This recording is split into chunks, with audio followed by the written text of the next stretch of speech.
Day 2. Alright, so unironically, like actually, I've had to search through the footage from when I was talking about Prisoner of Azkaban and Goblet of Fire, because mostly because I forgot what I said, but even more importantly, I forgot what movie I was up to, because I just started like hallucinating like near the end of that session. Man, it's rough. If you want a timeline, by the way, I am currently, I'd say like halfway. No, I may be halfway done with the Philosopher's Stone segment. Thankfully, it'll be the longest segment by far. However, it is already at an edited down length over an hour, and I'm not done yet. So we'd be up to Order of the Phoenix by now. You know, I used to think, like, back when I was a kid, that Order of the Phoenix wasn't really that bad. When I was a kid, I also thought Goblet of Fire wasn't that bad, though, is the problem. Because it's, like, nice and flashy, and, like, it's, like, all pew pew sparkle, like flashy lights, and, like, a lot of action going on, and it's, like, that just, you know, it just tickles your monkey brain, you know, when you're a kid. And then, like, when you grow up and you start having to, like, think about the entertainment you consume, Goblet of Fire is a steaming pile of horseshit. Order of the Phoenix, you know, Chamber of Secrets is, like, bad, boring, but, like, Order of the Phoenix is bland, boring? Okay, like, what's interesting to talk about that happens in Order of the Phoenix? Well, the court hearing. The court hearing for Harry using Patronus Charm in front of Dudley. The Dementor Attack, I'm not kidding when I say this, the Dementor Attack is more intimidating in the fucking video game cutscene than it is in the movie. You know what, it's got that funny little bit where it's like, there was a witness to the stand, and this is just this small, meek muggle woman looking up at all these, like, elderly wizards, like, what am I doing here? And they're like, was there Dementors? And it's like, well, she can't see Dementors because she's a muggle, but it's like, did you feel like, whatever, did you feel the presence of a Dementor, basically? And she's like, yeah, there were Dementors. Dumbledore sassing the whole jury, that's funny. He got a letter of expulsion because he used the Patronus. That's, like, a little bit exciting. And then Vernon with his shitty grin being like, justice. Oh, I want, actually, no, there was one, like, interesting thing that happened in Order of the Phoenix. When Dudley was attacked by the Dementor, right, well, obviously he can't see them because he's a muggle, but when Dudley was attacked by a Dementor, Dementors force you to relive, like, your worst memories, basically. Because they're sucking out all the good ones, so you're left with nothing but the bad ones. So they just force you to, like, relive nightmares of your past, basically. Dudley never had a hand raised to him as a child, nor was he ever told no. He was always given everything he wanted. He was, like, Dudley had, like, the perfect life. Well, it's not perfect, because psychologically, like, it's torment, and holy shit, does that fuck you up for adulthood. But, like, I mean, like, he had a child's perfect life, where it's like he could do whatever he wanted.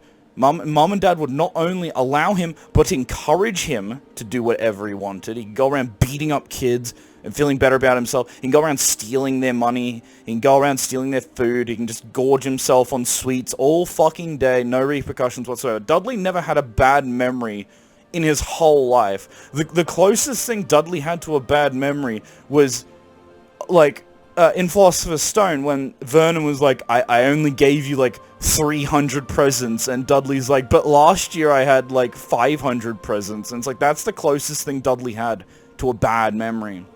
So when the Dementors attacked him, and they tried to suck, like, all the good well, they did suck all the good memories out of him, Dudley, the Dementors' effect on his soul unironically forced him to introspect and, like, look into himself and objectively see himself for what he really is, which is a fucking asshole, a piece of fucking shit, like, garbage, worthless human being, basically. And when the Dementor attacked him, and he saw that, Dudley from that moment, from Order of the Phoenix on, Dudley was basically a completely traumatized man, and he spent like, I think he spent like a good few months just in shock, and then afterwards he's like, no, I'm fucking horrible. I need to be better than this. And then Dudley actually starts being a good human fucking being after that. There's a...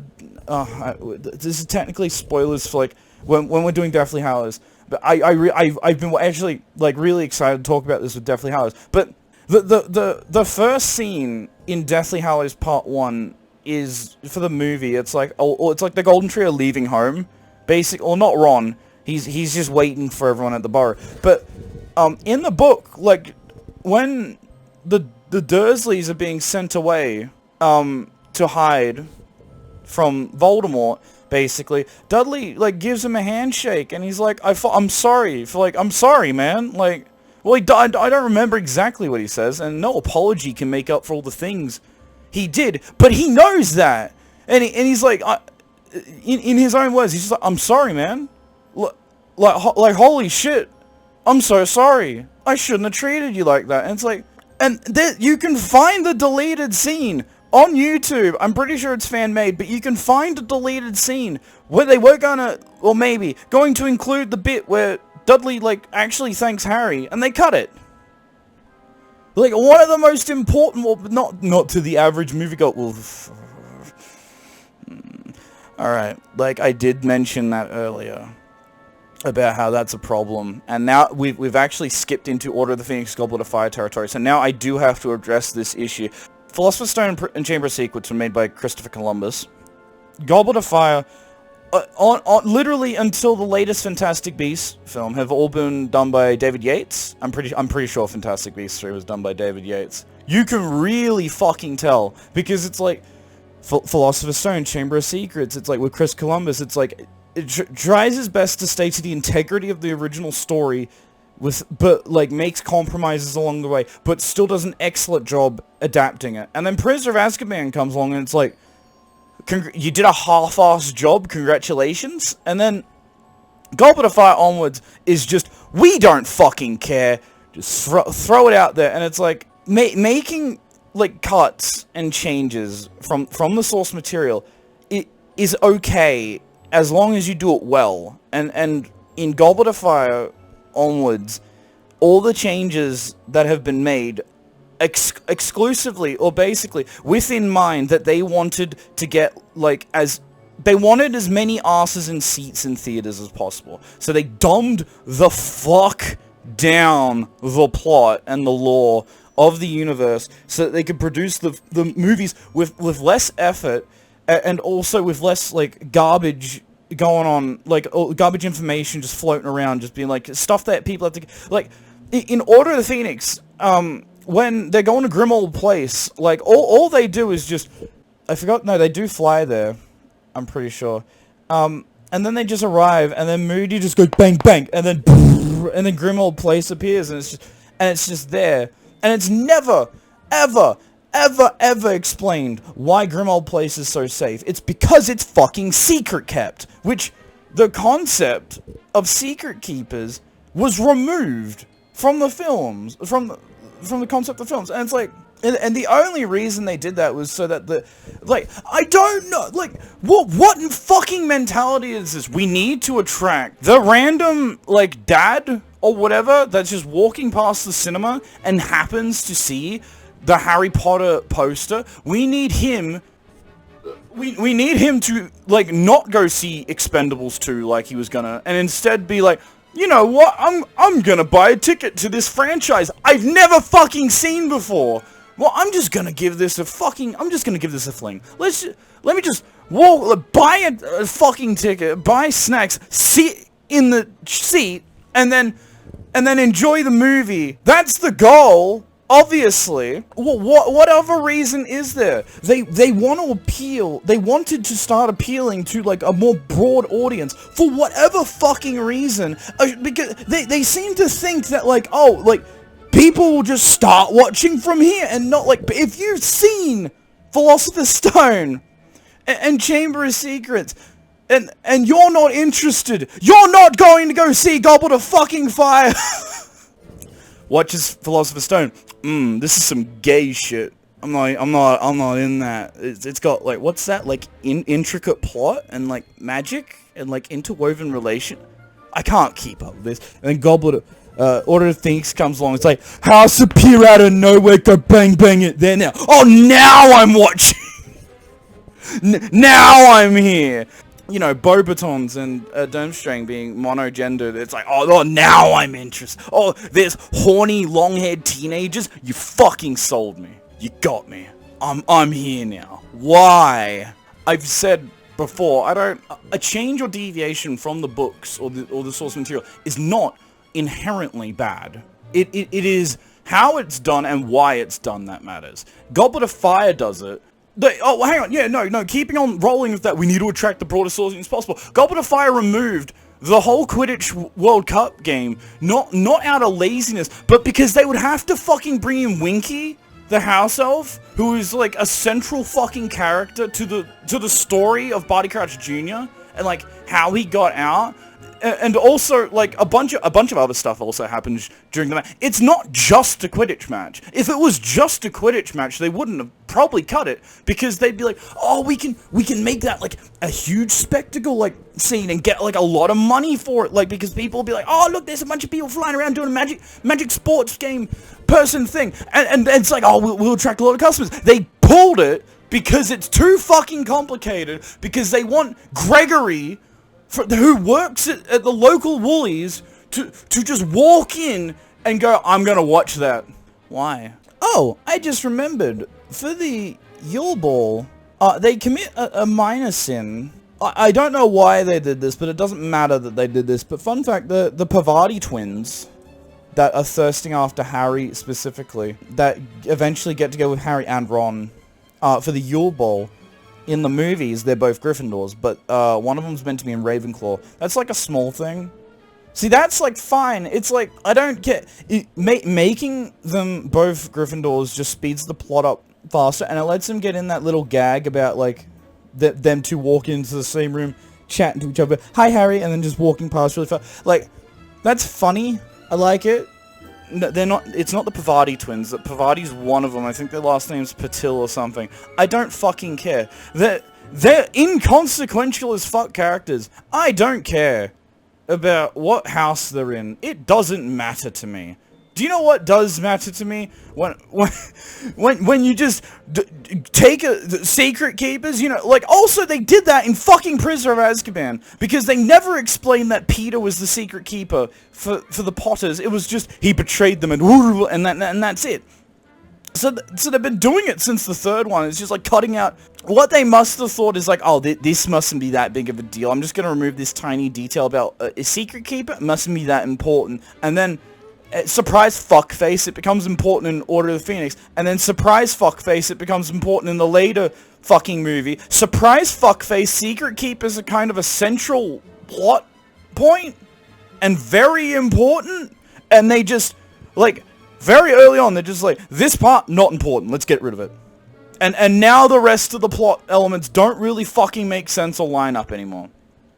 Oh, Harry's got, Sirius gave Harry a mirror that lets him talk to him. Like, that's not that important. We're just get rid of it. Make Sirius talk through a fire. It's fine. It doesn't matter. He's gonna die in the next one anyway. Who cares? And then, magically, in Deathly Hallows, Harry has the mirror, and he's using it to talk to Aberforth. Except he never used it to talk to... No, he did, actually, in the Malfoy dungeon. We're getting to that. Yeah, and then the mirror just shows up without any explanation of how it works at all. And it's like... I complain about dumbing it down and making changes to make it more appealing to a broader audience, because in the end, you are shooting your fucking self by doing it. Because by the time Deathly Hallows comes around, there's like fucking 10 things that just don't fucking make sense, because they thought real early on it was a good idea to just forget about them. But without knowing that in like the later ones, they're like key and have to be there.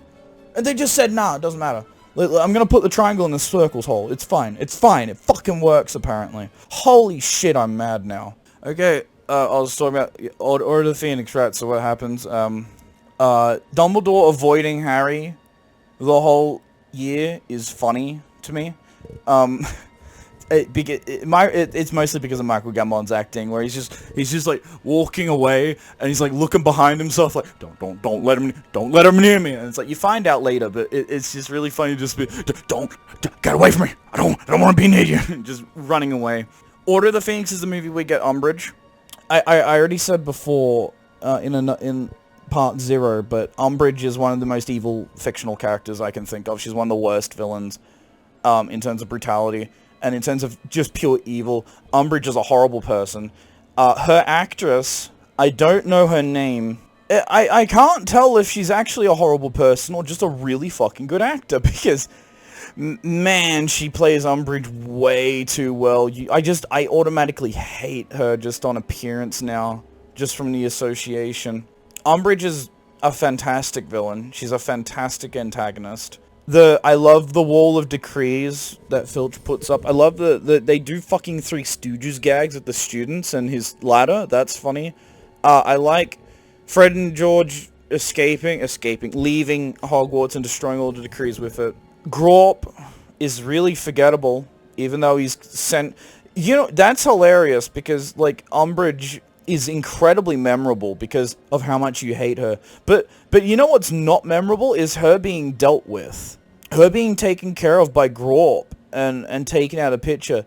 It is kind of fucking boring. I only remember it because of the centaurs, and that's it. And Grawp himself is just like... He's just there, being an idiot, wandering around, doing his own thing. He's only shown twice. I'm pretty sure in the book it's more than that, but it doesn't matter. The I must not tell lies scene, it makes you hate.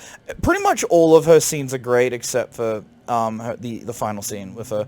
I do remember when Dumbledore left with Fawkes and Kingsley. It was like, you might not like him, Minister, but Dumbledore's got style. And Fudge just looks at him like, fuck off. Who's the dictator in this room? It's not you. Fudge is meant to be horrible. Like, he was never shown to be... Fudge gave himself, like, Order of Merlin. That doesn't mean anything to people who haven't read the books. It's just... It's the equivalent of being elected president and then giving yourself a Medal of Honor for being president. That's basically... Like, what's the highest military award you can get? Just give that to yourself. No, it's even higher than that. Order of Merlin First Class is like...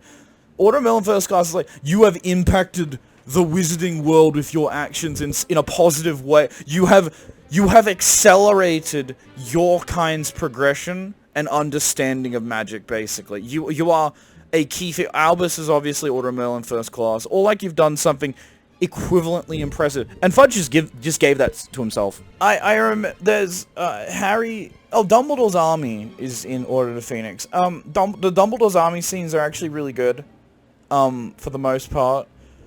Harry and Cho's relationship makes me cringe every fucking time. I think it's because Cho's actor sucks.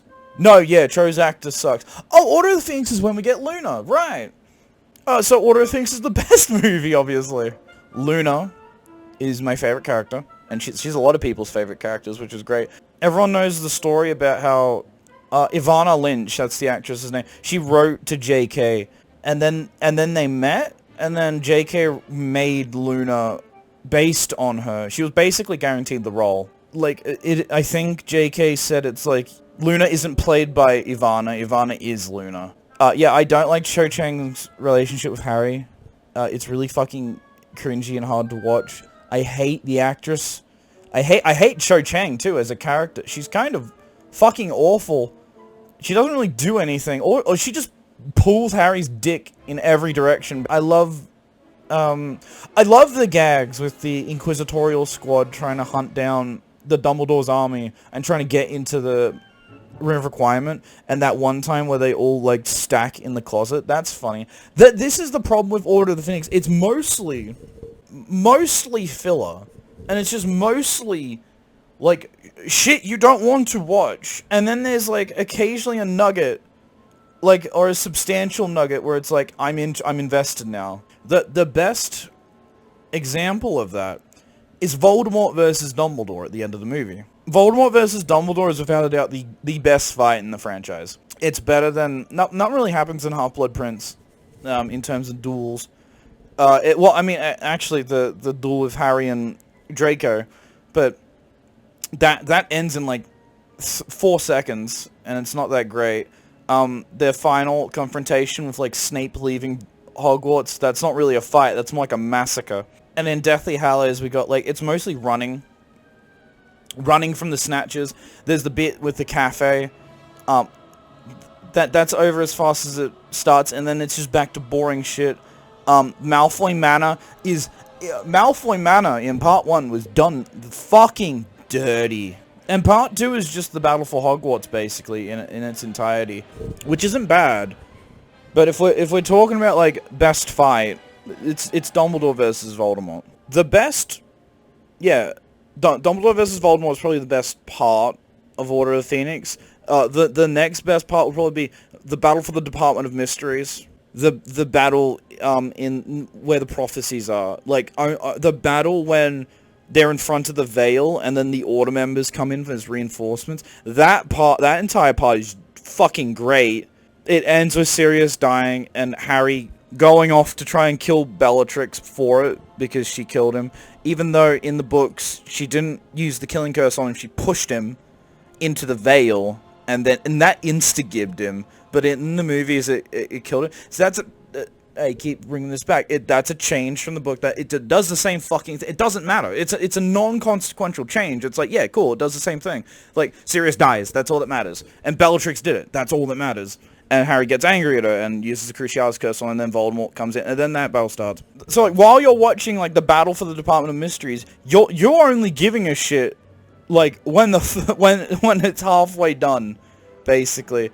And then the next, like, 2 scenes are the 2 best parts of the whole movie. You've spent, like, this whole time watching this mediocre slogfest that sometimes has a nugget in it, only for the end to be like a giant diamond. And I think that's the reason a lot of people still defend Order of the Phoenix, but people still defend fucking Chamber of Secrets. So people are wrong, and I don't care. I have never heard anyone defend Goblet of Fire, though. I wonder if there's a reason for that. You know, when I was doing Chamber of Secrets, I think I didn't talk about Dobby. No, I did talk about Dobby, never mind. I didn't talk about him, like, jumping on Harry's bed. It doesn't matter.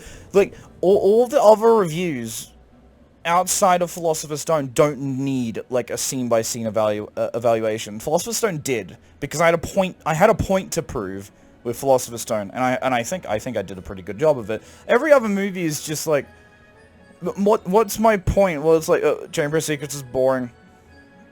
Which it is. Prisoner of Azkaban's fine until a certain point. Goblet of Fire's garbage. Order of Things is boring except for one bit. I don't need much to prove any of that. Actually, I remember I complained earlier about the Grimmauld Place. Fuck up. But Harry going into Grimmauld Place and then meeting his friends and like the other Order members and like fucking around and talking seriously about this war that's now developing is alright. Harry learning that Dumbledore has basically told everyone to not tell Harry anything and it makes him more uneasy. No, you know, now that I think about it, the best part of Order of the Phoenix isn't It isn't the fight. It isn't the big chunky diamond at the end. It's Harry's slow descent into insanity because of Voldemort's connection to him. I hate saying that because the bit where he's in Dumbledore's office after Arthur is attacked and he's freaking the fuck out is so much worse in the movie than in the book, and I know what I said, but let me first start off by saying that bit in the movie is still really good. Dumbledore ignoring him and just talking to everyone else and pretending not to listen to him, basically, and then Harry just like wigging out, just and then just screaming at him. That's great. I'll take that. You know, I'll keep it. I'll put it in my pocket. It can stay there. It's good. It's fine. And then Severus comes in and he's like, oh, Severus, you gotta take him now. He's about to fucking kill me. Like, unironically. In the book, and this is why I'm upset, because we could have had something so much better. In the book, Harry straight up tears Dumbledore's office an asshole. Like, he's flipping tables and, like, punching shelves out and shit. Like, he's just destroying the headmaster's office. And then, at some point, he gets a grip on himself, and he looks at Dumbledore, and he's just standing there calmly, and he just goes, "No, please, I insist. I own far too many possessions. Please, destroy my property." Like, we could have had that. Like, I'm not mad with what we got, but I'm upset with what we could have had. Yeah, the occlumency lesson, the lessons are, like, they're really good, actually. Most people misinterpret the final occlumency lesson with Snape, where Harry actually goes into Snape's mind. Most people interpret that as, most people interpret that as Snape was embarrassed that Harry saw him get bullied by James.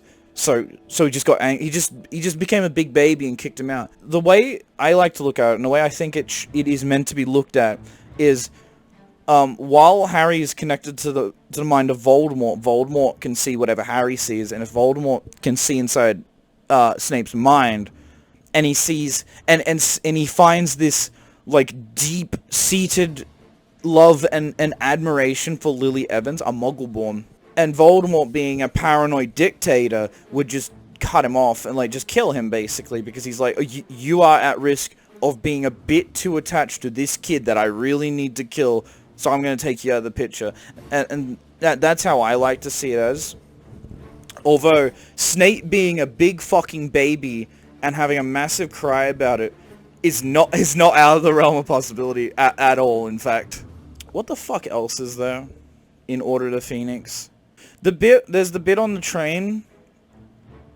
No, that's Half-Blood Prince. I keep thinking of scenes from Half-Blood Prince and just imprinting them into Order of the Phoenix. I'm not watching it. I don't wanna. Do I have to? Hold on. Okay, I've unironically just put Order of the Phoenix on. I'm gonna skim it. I'm gonna see if I missed anything. I doubt it, but we're gonna have a quick peeky peek. Oh, I like the tiny wizard with the really big wand. Shout out to him. I don't know his name, but shout out to him. He's funny as hell. Not because of anything he said or anything, but because he's short and he has a big wand, and I just find it funny. Oh, right. No, this part of Order of Phoenix I'm actually excited about. The start. So, the summer of, I think it's 1996 or 1995. It's 1995. The summer of 1995 in the UK was one of the hottest summers on record. And at the start of Order of Phoenix, they talk about how hot it is, and everyone's fucking hot. The grass is dead, basically. The radio's going on about how hot it is. Petunia's fucking fanning herself with, like, a little water thing when they arrive after the Dementor attack, and Vernon's literally stuck his head in the freezer. Umbridge's speech is intimidating and incredibly fucking well done. As I said earlier, it's like every scene with Umbridge is great. All the other people don't believe him when he says Voldemort's back, and they get all angry at him. Oh yeah, that's like the crux of the whole thing, is that no one believes Voldemort's back. Here's the thing. The Ministry, hyper-denying that Voldemort isn't back, and such, is irresponsible, I won't lie. And the wrong thing to do, and incredibly stupid, but it's understandable. Voldemort being back literally means the end of their species. Actually, no, it doesn't just mean the end of wizards. It doesn't just mean the end of free wizards. It means the end of Muggles. It means the end of the world. Voldemort being back isn't just like, we have a problem. Voldemort being back is, we lost. I understand the fear, but it's still the wrong thing to do to just hype and deny it, especially when it comes from a reputable source like Harry Potter and Albus Dumbledore. Harry might not have that much reputation behind him to back him up, but Dumbledore very, very fucking much has. He's already saved the world once from a radical wizard supremacist, and they don't believe him this time. It's like, eh. The Ministry being like, we need to make sure Dumbledore isn't training any kids to take over the Ministry. Fudge, mate, if Dumbledore wants to be Minister of Magic, he can just walk up to your office and take your fucking job. He's been offered the position thousands of times. I mean, actually, no, maybe not when he's, like, because they release so much propaganda of him being like, he thinks Voldemort's back, look at this idiot, he's trying to scare us, and maybe not. But, like, before, the Voldemort accusations of him being back, Dumbledore literally could have just walked into the government and said, I'm in charge now, and no one would fight him. They'd just be like, yes, sir, whatever you say. So, but then it's like, Fudge is like, he wants to take my job! Fudge, he could have taken your job 50 billion times before now. Why would he take it now? No, here's my, Fudge, I know I've been offered your job more times in the years you've been alive, but here's my plan, right? I'm gonna piss off the entire public, right? The public that I have generated way too much goodwill with, in fact, over the years. In fact, a monstrous amount of goodwill with. I'm gonna wreck that. I'm gonna make people not fucking trust me. I'm gonna make people hate me. I'm gonna say crazy, outlandish things like Voldemort's back, and just have no one agree with me, and then I want your job. And then I want your job. Not before any of that. Not when it's the easiest for me to do it. No, I want it when it is literally the hardest for me to do it. Dumbledore wasn't reinstated. He was the supreme mugwump of the Confederate of Warlocks or something. I might have gotten that title wrong. Which basically meant he was the head of the jury. And a bunch of other titles, I think. They were revoked from him by Fudge when he made the Voldemort accusations. And then after it was proven right, he was never given back those titles ever again. Dumbledore was done so fucking dirty when Goblet of Fire ended. McGonagall's argument with Umbridge is amazing, because, like, you in the first half, you're like, you lay the fuck into her, McGonagall, you eat her arms, you wreck her shit in, McGonagall, you go, and then suddenly Umbridge has the upper hand, and you're terrified, and it's like, oh shit, how the turntables, shit, like, fuck, and then Umbridge is like, things are rather dire here in Hogwarts, and you're like, oh no, we've lost this argument, boys. They had us in the first half, I'm not gonna lie. Oh, her making fun of Trelawney is funny. I like that. It's like, you are in grave danger. That's nice. And then it turns out she was in grave danger because of the centaurs. Kicking Trelawney out of Hogwarts just makes you hate her even more. All of Umbridge's scenes, I keep saying this, all of Umbridge's scenes are really fucking good because they just make you hate her more, which is the goal of the character. She is the most... Voldemort isn't as easy to hate as Umbridge is. Think about that for a second. And then Dumbledore coming out and being like, Sybil, go inside. Go wait in the car. I'll bring a Nutella snack back for you. Don't worry. I'll talk to the principal about this. And Umbridge being like, what are you doing, Albus? You seem to think that you're above me, Albus. What do you think you're doing? And then Dumbledore is just like, fuck off. Piss off. Like little turd diamonds scattered throughout all of Order of the Phoenix, sorry.